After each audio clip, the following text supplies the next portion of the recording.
하나님의 관점이라는 말씀으로 함께 은혜를 나누겠습니다.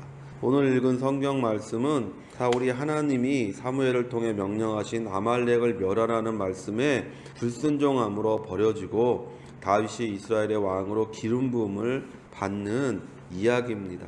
사무엘이 하나님의 명령을 따라 이새의 아들 중에 한 사람에게 기름을 부어 왕이 되게 하기 위해 베들레헴에 도착했습니다. 우리는 여기서 하나님께 쓰임받는 사람이 누구인지 모르는 사무엘을 발견합니다. 사무엘은 얼마나 위대한 선지자입니까?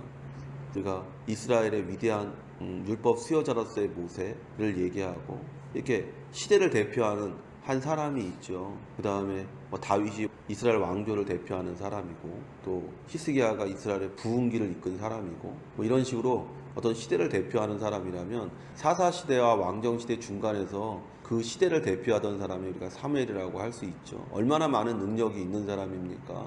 이 사람으로 인해서 블레셋을 억제하게 되고 블레셋이 다시는 이스라엘을 침범하지 못하는 위대한 승리를 이루기도 했고, 또 사울이라는 사람을 왕으로 세워서 한 나라의 기틀을 다지고, 또 다윗이라는 사람을 세워서 이스라엘의 가장 넓은 영토를 취하게 만든 그런 위대한 선지자지만, 이 선지자조차도 뭐냐면 하나님의 마음을 헤아릴 수가 없었다는 거예요. 하나님이 그에게 말합니다. 이제 내가 사울을 버렸으니까 다른 왕을 세워야겠다. 그래서 그 세울 왕이 누구의 아들이냐? 이새의 아들이다. 근데 이새의 아들이 7명이 있었거든요. 다윗이 마지막 아들이고, 또 이새가 늙어서 낳은 아들이고, 그러니까 그 당시에 열 몇 살 정도 되는 거고, 능력 있는 사무엘조차도 하나님의 마음을 몰랐다는 거예요.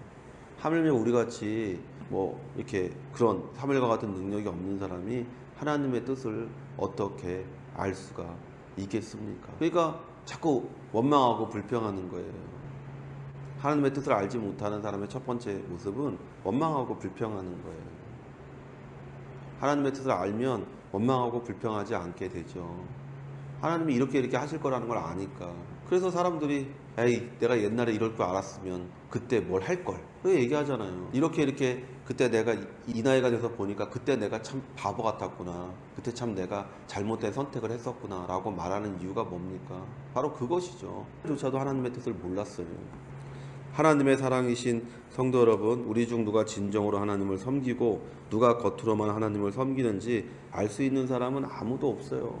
우리는 쉽게 판단합니다. 교회에서 막 뭔가 열심히 하면 저 사람은 믿음이 좋다. 교회에서 뭔가 찌뿌둥하고 좀 이렇게 싫은 소리 하고 그러면 저 사람은 왜 이렇게 믿음이 없어? 이렇게 얘기할 경우가 있다라는 거죠.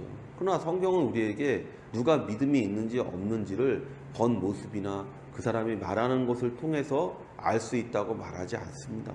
그러므로 사람을 보며 너무 쉽게 판단하는 잘못을 범하지 않도록 조심해야 된다라는 거예요. 성경이 우리에게 반복해서 말하는 것이 바로 그거예요. 하나님은 사람의 겉모습을 보지 않는데 너네는 왜 그렇게 사람의 겉모습을 보니? 우리가 신약시대 이후에 위대한 일을 한 그런 선교사나 신학자나 이런 사람들을 보면요, 그 사람들이 굉장히 막 열성적이고 활동적인 사람도 물론 있지만 우울증에 빠져 있었던 사람들도 의외로 많아요. 데이비드 브레이너드의 일기라는 책을 보면은, 데이비드 브레이너가 누구냐면 그 사람이 인디안 선교를 최초로 한 사람이거든요. 그 인디안 선교를 최초로 한 사람인데 이 사람은요 젊은 나이에 죽었어요. 근데 존 에드워드라는 유명한 그 미국 신학자의 사위예요, 이 사람은. 근데 이 사람이 평생 우울증을 앓았어요. 늘 우울해, 늘 실망하고, 복음을 전하다가도 본인이 실패하고 그러면 와가지고 막 자책하고 우울증에 빠지고 막 그럴 정도의 사람이었어요. 근데 이 사람을 통해서 인디언에게 최초로 복음이 전파되어졌고, 이 사람을 통해서 인디안 안에 이제 교회가 세워지는 역사가 나타나게 되는 것이죠. 의외로 그런 사람들이 되게 많습니다. 우리가 보면은, 실제로 보면은 우리가 볼 때 저렇게 우울하고 저렇게 부정적이고 저렇게 소극적인 사람이 무슨 일을 할 수 있겠어? 저런 사람이 무슨 일을 이룰 수 있겠어? 라고 얘기할지 모르지만, 역사적으로 보면요, 대략 그런 사람들이 더 위대한 일을 하고, 역사적으로 보면 대략 그 사람들이 더 하나님의 나라를 더 많이 확장하는 것을 우리가 보게 돼요. 사람의 겉모습을 보고 판단하는 것이 얼마나 잘못된 것인지를 그런 역사를 보면은 알 수가 있습니다. 그 사람 안에 믿음이 있는지 없는지 우리가 어떻게 아냐? 알 수 없다라는 거죠. 사무엘이 이새의 집에 왔습니다. 그리고 그 아들들 한 사람 한 사람을 살펴보기 시작합니다. 장남인 엘리압이 들어왔습니다. 그는 키가 크고 용모가 아름다웠습니다. 한마디로 인간적인 매력이 있는 사람이었습니다. 사무엘이 보기에 이같이 하나님께 영광을 돌려드리고 왕으로서의 모습을 보일 적합한 사람은 없을 것 같았습니다. 그러나 하나님은 사람의 겉모습을 보지 않습니다. 하나님의 관점과 사람의 관점이 뭐냐? 사람은요, 미추를 따져요. 아름다움이 있고 추함이 있어요. 사람의 눈에는요. 선악과를 먹은 사람의 가장 그 기본이 뭐냐면 미추를 따지는 거예요. 그러니까 먹자마자 자기 몸의 부끄러운 부분을 잘 가리잖아요. 아름다운 부분은 드러내고 추한 부분은 감추는 거예요. 근데 창세기 1장 31절에 하나님은 뭐라고 말씀하시냐면 모든 것이 심히 아름답다고 했어요. 그냥 아름다운 것이 아니라 심히 아름답다는 거예요. 인간이 결점이라고 생각하는 부분조차도 하나님은 아름답다라고 말씀하셨다는 거예요. 사람이 자기가 부끄러워서 가린 부분을 하나님은 뭐라고 말씀하셨냐면 심히 아름답다라고 했어요. 그냥 아름다운 게 아니라 심히 아름답다고 하죠. 사람과 하나님의 관점이 이렇게 다르다는 거예요. 사람은요, 자신의 주관적, 자신의 기분에 따라서, 자신의 시각을 따라서, 자신의 지식을 따라서 무엇인가를 분류하고 나누고 그것을 동강냅니다. 바로 우리 인간이 타락해서 선악과를 먹은 선악을 알게 하는 지식, 미와 추를 알게 되는 지식이 우리 가운데 들어와서 사람들을 나누고 사람들을 찢어놓고 사람들에게 기준을 제시하고 사람도 상등 인간이 있고 하등 인간이 있고 흑인과 백인과 황인이 종족이 다르다라고 주장하는 어리석은 일들이 나타나게 되는 거잖아요. 근데 하나님은 뭐라고 말했냐? 심히 아름다우니라. 모든 것이 심히 아름다웠다는 거예요. 사무엘이 사람의 겉모습을 보고 판단할 때 하나님 뭐라고 얘기하시냐? 아니다라는 것이죠. 우리도 마찬가지라는 거예요. 지금 여러분의 겉모습이 아니라 그리스도 안에서 새롭게 된 여러분의 모든 것을 하나님은 사랑하신다는 거예요. 하나님은 여러분을 보면서 뭐라고 얘기하냐? 심히 아름답다고 얘기하는 거예요. 여러분이 여러분 자신을 볼 때는 선악과를 먹은 사람이니까 부족한 부분이 있죠. 모자라는 부분이 있죠. 내가 요것만 좀 되면 좋겠다. 내가 요것만 조금 더 잘했으면 좋겠다. 내가 요것만 좀 어떻게 됐으면 좋겠다. 그러면 더 완전한 사람이 되고 더 아름다운 사람이 되고 또 사람에게 사랑받는 사람이 되고 하나님께 사랑받는 사람이 될 거라고 말할지 모르지만 하나님은 그렇게 말씀하지 않는다는 거예요. 그래서 예수 안에 있는 여러분을 보면서 하나님은 이렇게 말씀하시는 거예요. 심히 아름답다. 내가 네 결점도 사랑하고 네 모든 것도 사랑한다. 우리가 솔로몬이 지은 아가서를 읽으면 그 아가에 나오는 여자가 굉장히 아름답게 나오잖아요. 근데 슬람미 여인이 성경에는 피부가 검해요. 남자가 이 여자한테 뿅 간 거예요. 그냥 여자가 볼 때 자기가 볼 때 자기가 되게 부족하고 자기가 볼 때 자기가 뭐 이렇게 무능하고 자기가 볼 때 내가 왕에게 합당한 사람이 아닌데 왕이 자기를 사랑하는 거죠. 그래서 왕이 아가 노래를 지으면서 얘기해요. 네 하나하나를 거기 보면은 몸 하나하나를 얘기해요. 그러면서 그 부분을 계속 아름답다고 얘기하는 부분이 있어요. 하나님이 여러분을 그렇게 본다는 거예요. 하나하나를 보면서 하나님께서 여러분의 모든 부분을 말씀하시기를 내가 이래서 널 사랑한다. 넌 이래서 아름답다라고 말씀하시는 것이 바로 아가서의 이야기라는 거죠. 선악과를 먹은 사람만이 자기의 더러워진 생각을 따라 인간을 키와 외모로 판단하는 죄를 짓는 것입니다. 고린도전서 4장 5절에 그러므로 내가 때가 이르기 전 곧 주께서 오시기까지 아무것도 판단치 말라. 그가 어둠에 감추인 것들을 드러내고 마음의 뜻을 나타내시리니 그때 각 사람에게 하나님께로부터 칭찬이 있으리라. 보세요. 지금 판단해서 칭찬하지 말고 지금 판단해서 비판하지 말라는 거예요. 예수님이 오시면 네 생각이 드러날 거다. 그리고 각 사람에게 하나님께서 그 생각을 따라 칭찬하실 것이다 라는 것을 우리가 알 수가 있죠. 우리는 사무엘조차도 자신의 기호에 따라 판단하는 실수를 저지르는 것을 보면서 우리는 얼마나 더 쉽게 그러한 실수를 저지를 수 있는지를 생각해 봐야 돼요. 그러나 하나님은 절대로 실수하지 않으십니다.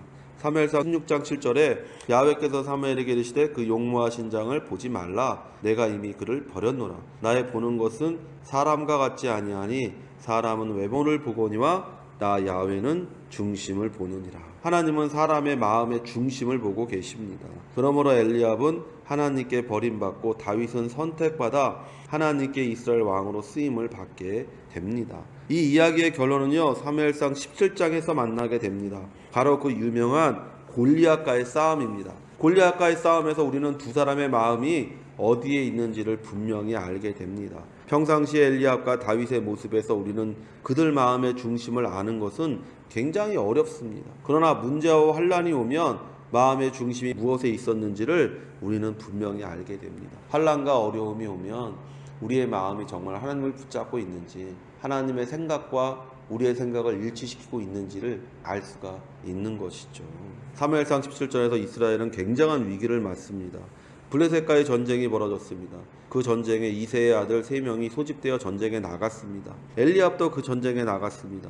거기서 엘리압이 마음의 중심이 무엇에 있었는지 분명히 그리고 적나라하게 드러납니다. 사무엘상 17장 24절에 이스라엘 모든 사람이 그 사람을 보고 심히 두려워하며 그 앞에서 도망하며, 골리앗 앞에서 모든 이스라엘 민족이 도망갈 때 엘리압도 도망을 갔다는 거예요. 엘리압의 마음에는 문제를 만나면 두려움이 지배하는 중심을 가지고 있었어요. 하나님이 마음의 중심이 아닌 사람은 문제를 만나면 두려움에 떨게 돼 있어요. 염려와 근심하게 돼 있어요. 다윗이 골리앗을 맞서는 마음이 여러분 안에 있어야 됩니다. 사무엘상 17장 45절에 다윗이 블레셋 사람에게 이르되 너는 창과 칼과 단창으로 내게 오거니와 나는 만군의 야훼의 이름 곧 내가 모욕하는 이스라엘 군대의 하나님의 이름으로 내게 가노라. 한 사람은 골리앗이라는 두려움을 만났을 때, 문제를 만났을 때, 환난을 만났을 때 도망을 갔는데, 두려움에 떨며 도망을 갔는데, 한 사람은 그 두려움에 믿음으로 맞서는 것을 보는 것이죠. 하나님이 왜 다윗을 선택했는지를 이것을 보면 알 수 있는 것이죠. 우리가 환난을 만났을 때 환난 앞에서 두려움으로 떨며 원망과 불평을 하는 사람이냐, 아니면 그 두려움에 믿음으로 맞서서 능히 그 환난을 이겨내는 사람이냐가 결국 하나님의 마음에 합한 사람, 하나님의 마음을 기쁘게 하는 사람, 하나님이 이 시대에 원하는 사람이라는 것을 우리가 알 수가 있는 것이죠. 엘리압은 도망갔지만 다윗은 정면으로 하나님의 이름을 가지고 앞으로 나아가는 것을 봅니다. 엘리압의 마음은요, 두려움뿐만 아니라 시기와 질투로 가득 차 있었습니다. 사무엘상 17장 28절에 장형 엘리압이 다윗이 사람들에게 하는 말을 들은지라 그가 다윗에게 노를 바라 가로되 내가 어찌 이리로 내려왔느냐, 들에 있는 몇 양을 네게 맡겼느냐, 나는 내 교만과 내 마음의 완악함을 아노니 내가 전쟁을 구경하러 왔도다. 다윗을 보면서 다윗에게 이런 얘기를 하는 것이죠. 다윗이 내가 저 골리앗을 이기면 어떻게 합니까? 라고 얘기할 때 엘리압은 얘기하는 거야. 너 참 교만한 놈이다. 왜요? 나는 도망가고 무서워하고 떠는데 너는 오히려 내가 골리앗을 이기면 내가 무엇을 얻을까를 생각한다라는 거예요. 그게 얼마나 마음의 시기와 질투가 있겠어요. 세상에 있는 모든 사람들이 그렇습니다. 예수 안에서 새롭게 되지 못한 사람들은 남이 잘 되는 꼴을 못 봐요. 남이 믿음의 말을 하는 것을 듣고 싶어 하지 않아요. 여러분이 세상에 나가서 또는 여러분의 가정에서 믿음의 말을 하면 여러분을 제일 먼저 야유하는 것은 여러분의 남편이나 여러분의 아내나 여러분의 자녀입니다. 왜 우리가 자꾸 가정 안에서 믿음으로 사는 게 실패하냐? 당연히 바로 옆에 있는 사람이 믿음을 조롱하니까요. 믿음을 멸시하니까요. 우리를 힘들게 하는 것은 멀리 있는 사람이 아닙니다. 우리를 어렵게 하는 사람은 멀리 있는 사람이 아닙니다.